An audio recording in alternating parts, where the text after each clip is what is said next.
Mindfulness is a concept that has taken hold throughout the country, including famous people from Congressman Ryan to Will Smith.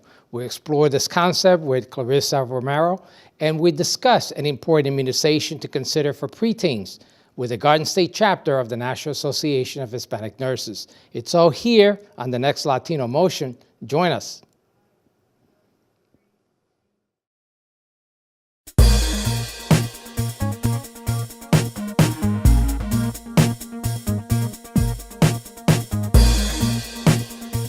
Choose quality, value, distinction. Choose Stockton.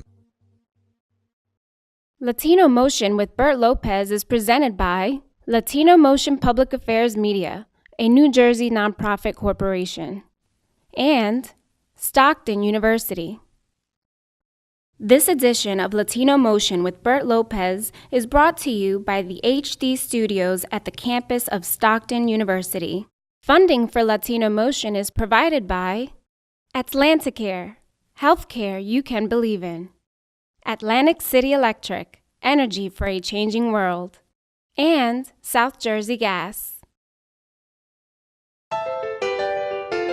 Welcome to Latino Motion, a weekly interview show highlighting issues impacting New Jersey's Latino community while advancing understanding of Latino cultural heritage and contributions to our society. And here is your host, Bert Lopez. Buenos dias and welcome to Latino Motion. It's a busy world and all of us are focused on a multitude of things. In the rush to accomplish necessary tasks, we might find ourselves losing our connection to the present moment. The science of mindfulness might be just the right tool to improve our outlook.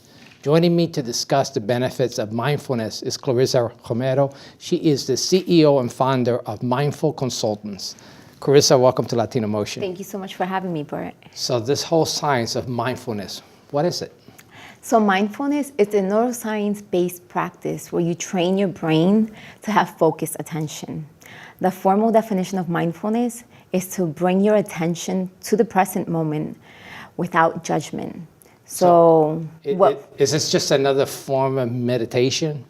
Well, yes, there's a formal component to mindfulness. The formal mindful component is based on your breathing, where you have focused attention on your breathing. Now, there's an informal aspect to mindfulness as well, where you're just... We want to talk a little bit more about those techniques in a moment. Absolutely. Now, this is taking off like wildfire, so to speak, and we have some very famous celebrities that are endorsing it, congressmen. We have Will Smith, Oprah, and a lot of others. Tell me a little bit about why has it become so popular? It's becoming very popular lately because of the fast-paced world that we live in. All the technology keeps us with going back to the fact that it's a neuroscience-based practice. Most of the time, we are operating out of our reactive brain, our amygdala, and we need to train our brain to function more from the prefrontal cortex, which is our clear thinking brain. And as a result of all the fast-paced, the technology, the social media, everything buzzing, traffic, we are constantly functioning from reaction instead of response. And you know, it used to be that I guess a lot of us adults were so busy, so preoccupied, but even our youth are so bombarded with social media and so many other things, not just school, problems at home, et cetera. So even kids could benefit from this as well. Absolutely. I mean, mindfulness is something that every person of every age, any nationality and race can benefit from mindfulness. Once again, going back to the fact that we live in such a fast-paced world. Children in schools are having a hard time just managing their emotions, focusing their attention to learn because of what you said, so many dynamics, whether it's, issues at home or just all the distractions. So more than ever, all of us, no matter how old you are, need to train ourselves to have focused attention. Our minds are just constantly getting triggered by multiple stimulus. Watching the Olympics, I was fascinated by the fact that even the very famous swimmers were doing the coupling with that kind of therapy, et cetera, to really get their body relaxed. And this also has a physical impact as well, doesn't it? Mindfulness, yes, it has many benefits. It has from cognitive to physical benefits, like you said, like it lowers blood pressure. Going back, it's all because of the neuroscience. So you can lower your blood pressure, you could have more tolerance towards pain. That's why it's very beneficial for individuals suffering from chronic pain. Psychologists are now being trained in mindfulness because it has, for the obvious brain science fact, it has so many benefits for management of emotions. So the benefits are endless. There's 40 years of documented research at this point for secular mindfulness. There was one video that I saw that you guys produced, that your company produced, and there was a mention of the book, The Inner Game of The Tennis. Inner Game of Tennis, I'm sorry. I don't Yes. remember. That was the opening of the mindfulness experience, so to speak. Yes, that book that we mentioned, we have mindful living events that we do in New Jersey and in New York as well. And mindfulness really picked up momentum back in the 70s when that book came out because of being in the zone. Athletes need to be in the zone. So whether you're a gymnast, a basketball player, when you're the best at what your craft is because you're in the zone, and that's what mindfulness helps you achieve. Yeah, but we got to talk to the new gold medal winner from Puerto Rico to see if That's she was right. using mindfulness. Let's talk a little bit about your company and the work that you do. Okay, so I started Mindful Consultants, which is a health and wellness boutique firm, and the reason why it's called a boutique wellness firm is because we customize mindful and conscious business services, whether it's for a school, whether it's a nonprofit, or a small business. We tailor the services to the individual or group setting. Now I know that this works for everyone, it should work for everyone, but are there some people that are more resistant to it than others? We tend to find that the individuals that resisted are the individuals that need it the most. So individuals that are constantly operating out of like, I'm too busy, I don't have time to even take a breath, need to take a breath, need to take a moment, need to take a pause. They're functioning from their reactive brain. Talk a little bit about those techniques. We're going to take a Sure. quick break and we'll be right back with more Latino Motion.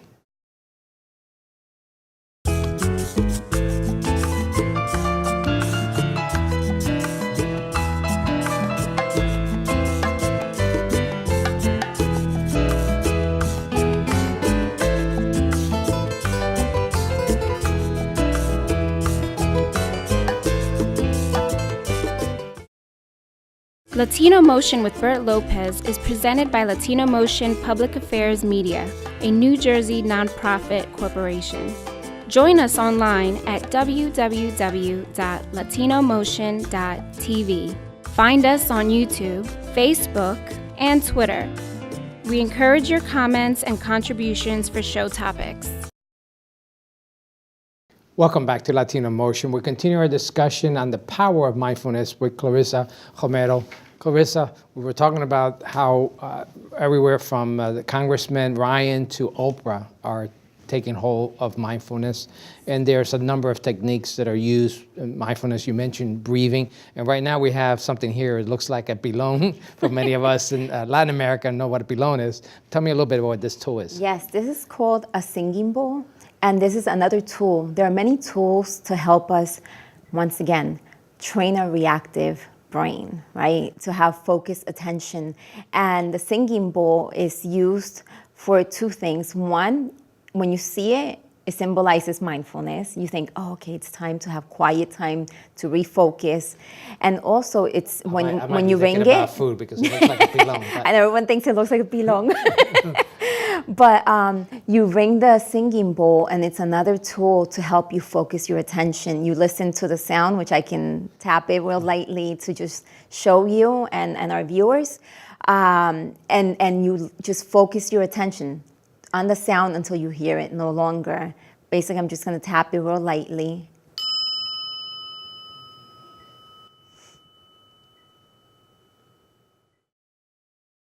And as you can see, as it fades, you just want to keep hold holding your attention on the sound. So it's another tool of focusing our attention through mindful listening. So a lot of times I utilize this in schools with the children. I mean, I use it before I start any session, but I use it for like a whole lesson on mindful listening and focusing our attention on sounds. And I have different singing bowls, so there's different sounds. There's also other tools, I understand. You mentioned something about Absolutely. that you could even get at the store. Yes, well, right now, what has become really popular are these coloring books, mandalas. You will see everywhere it says meditative coloring, and really, what the science behind this is, once again, it's focused attention. You're focusing so much.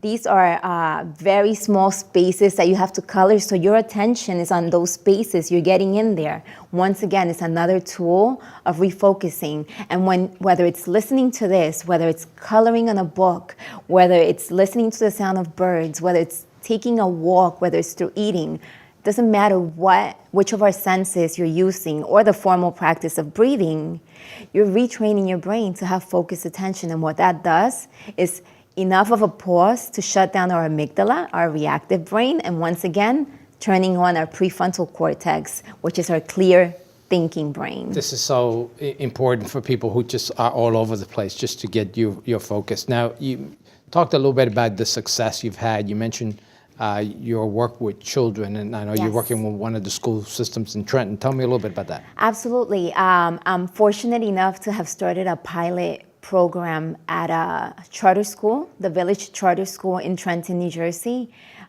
with their after-school program, helping the children regulate their emotion before their tutoring program. And it was so successful that when they were going to take the park exam, the head of school asked a colleague of mine to come back and then do an intensive 2-week program during the park exam on test stress management through mindfulness. And we did that. And now we're going to roll out another program where now we're working with the teachers and parents and administrators, and other schools are now lining up as well. But let's talk a little bit about some of the other businesses that you worked on. And you worked with a couple of small businesses, but you're also working with the Hispanic Chamber, New Jersey Hispanic Chamber of Commerce. Yes, Tell I'm me a little bit working about that. as a consultant with the Statewide Hispanic Chamber of Commerce.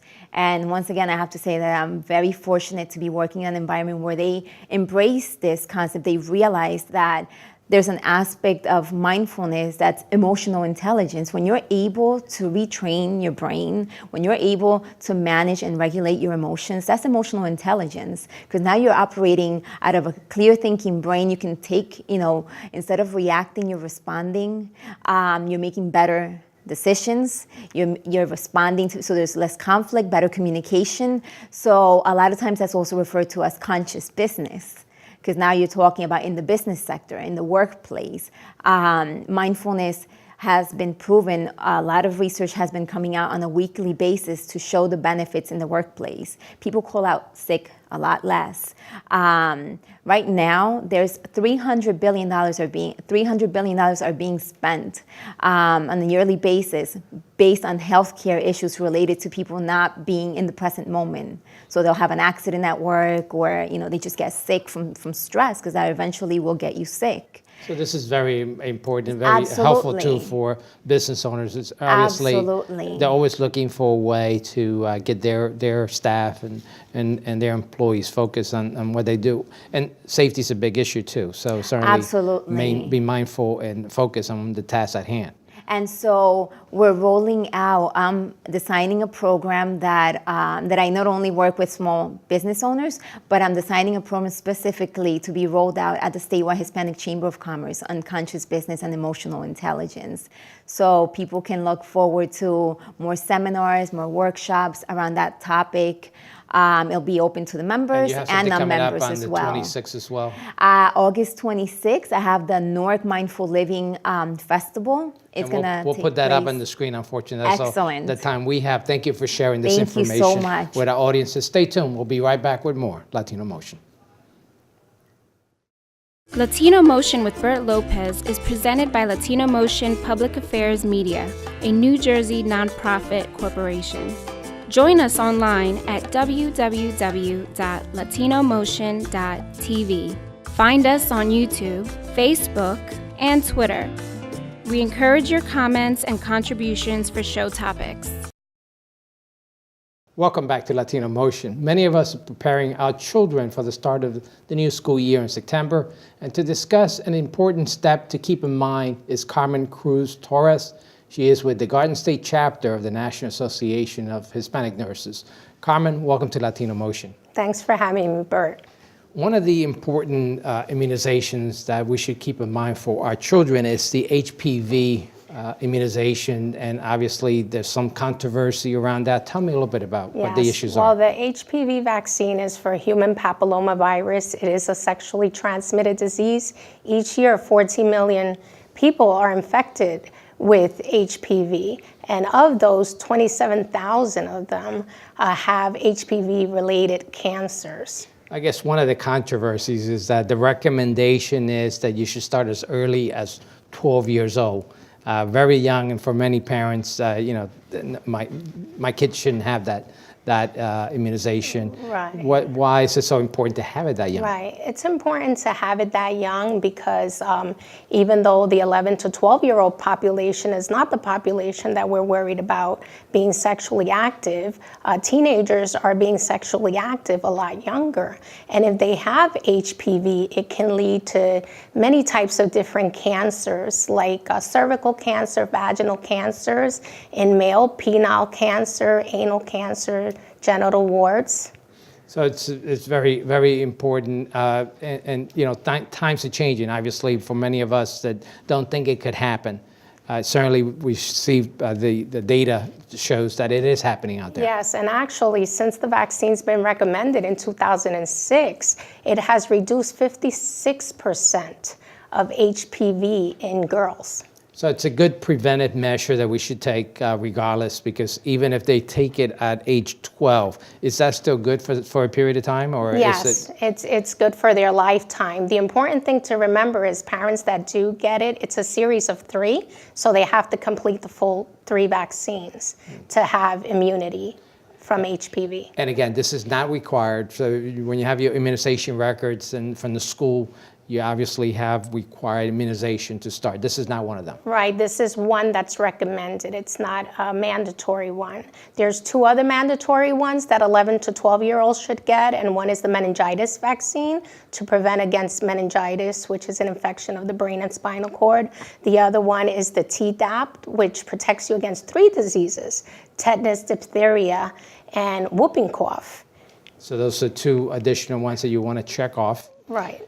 So preparing back to school, what should have happened? What should what steps should they have taken? Okay, so preparing kids for back to school, you want to make sure that they have a good physical, especially if they're going to be doing school sports. They really need that yearly physical in the state of New Jersey. Yeah, many schools require it anyway. Yes, many schools required it anyway.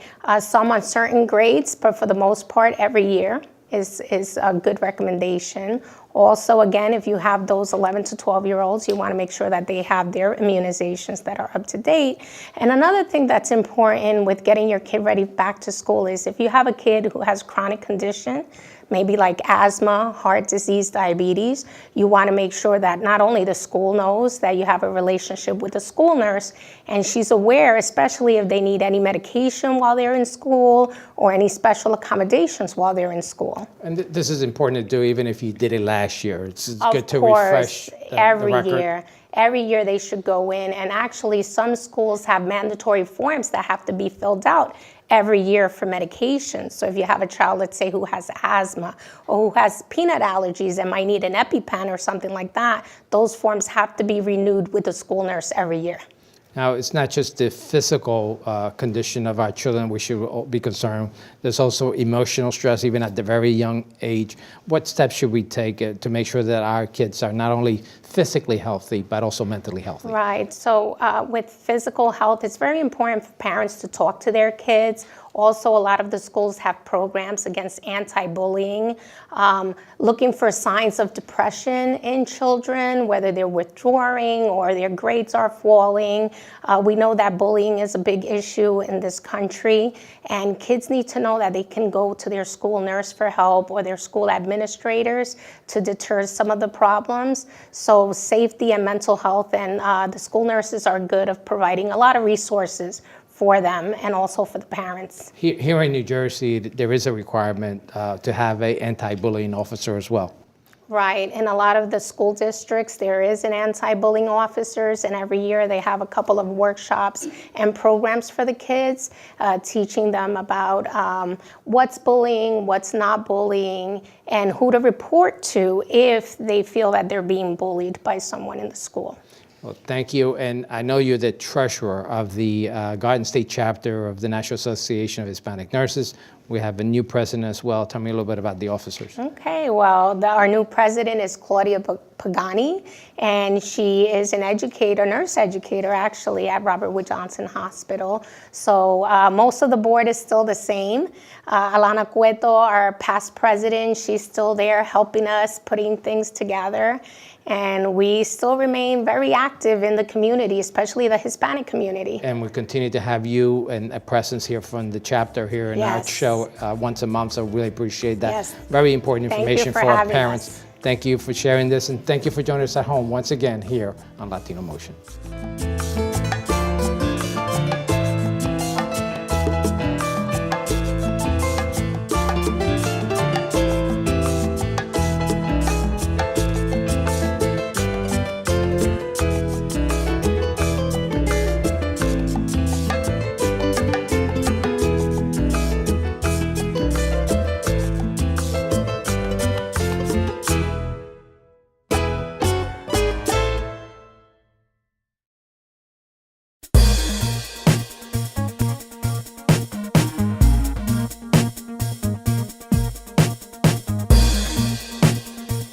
Choose quality, value, distinction. Choose Stockton. Funding for Latino Motion is provided by Atlanticare, healthcare you can believe in. Atlantic City Electric, energy for a changing world. And South Jersey Gas.